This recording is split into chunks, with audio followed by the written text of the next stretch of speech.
Welcome to my mini blog of jewellery making process. Last কিছু ভিডিওতে আমি যে পাখিটা তোমাদেরকে দেখাচ্ছি সেই পাখিটাকে একটা পেন্ডেন্ট হিসাবে বানানোর জন্য আমার একটা প্রপার ফ্রেম ডিজাইন করার দরকার ছিল, একটা প্রপার পেন্ডেন্টের মতো একটা শেপ দেওয়ার দরকার ছিল। আর কিছুতেই সলিড একটা ডিজাইন, প্রপার একটা যেটা অ্যাকচুয়াল পেন্ডেন্টের মতো দেখতে লাগবে, কিছুতেই আসছিল না।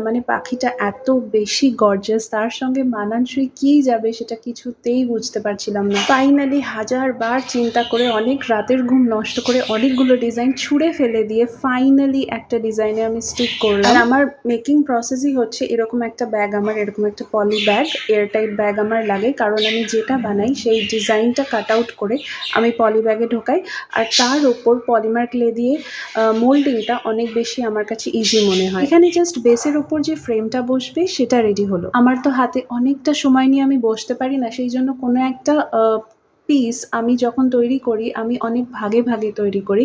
আমি অ্যাকচুয়ালি বেসটা সবার শেষে বানাই, কারণ বেসের ওপর শক্ত টুকরোগুলো বসিয়ে দেওয়া অনেক বেশি ইজি হয় আর স্টিক ভালো করে। তা বাদেও ছোট ছোট করে যখন আমি কাজটাকে একটু একটু করে এগিয়ে নিয়ে যাই আমার কম সময়ের মধ্যে, সেটা আমার জন্য অনেক বেশি ইজিয়ার হয়। তো এখানে পাখিটা যে ফ্রেমের মধ্যে থাকবে সেই ফ্রেমটা রেডি করেছি, ডালটা রেডি করেছি যে ডালের ওপর পাখিটা বসবে। ডালটা যাতে ফ্রেমের সঙ্গে স্টিক করে থাকে সেই জন্য দুটো পাতা লাগিয়ে দিয়েছি। কন্টিনিউয়াস যে পাখির আওয়াজ তোমরা শুনছো সেটা আসলে আমার পোষা দুটো বদ্রি পাখি, তো ওদের আওয়াজ শুনতে শুনতে কাজ করাটা আমার জন্য অনেক বেশি সুদিং, সেই জন্য আমার ভয়েসে ওদের আওয়াজ তোমরা পাবেই। এবার এখানে পাখিটা সেট করলেই তোমরা বুঝতে পারবে যে এটা অলরেডি একটা পেন্ডেন্টের শেপে চলে এসেছে। এবার বাস বেসটা বানিয়ে সবকিছু একসঙ্গে স্টিক করে দিলে সুন্দর করে জিনিসটা রেডি হয়ে যাবে। তবে হ্যাঁ, আমার এই পাখির ব্যাপারে, পাখির কালারের ব্যাপারে একটা ইম্পর্টেন্ট ইনফরমেশন আমি যেটা দিতে পারিনি, এই যে পাখির গায়ে যে গ্লসি ফিনিশটা দেয় এটা কিন্তু উঠে যাবে না, এটা কখনোই উঠে যাবে না,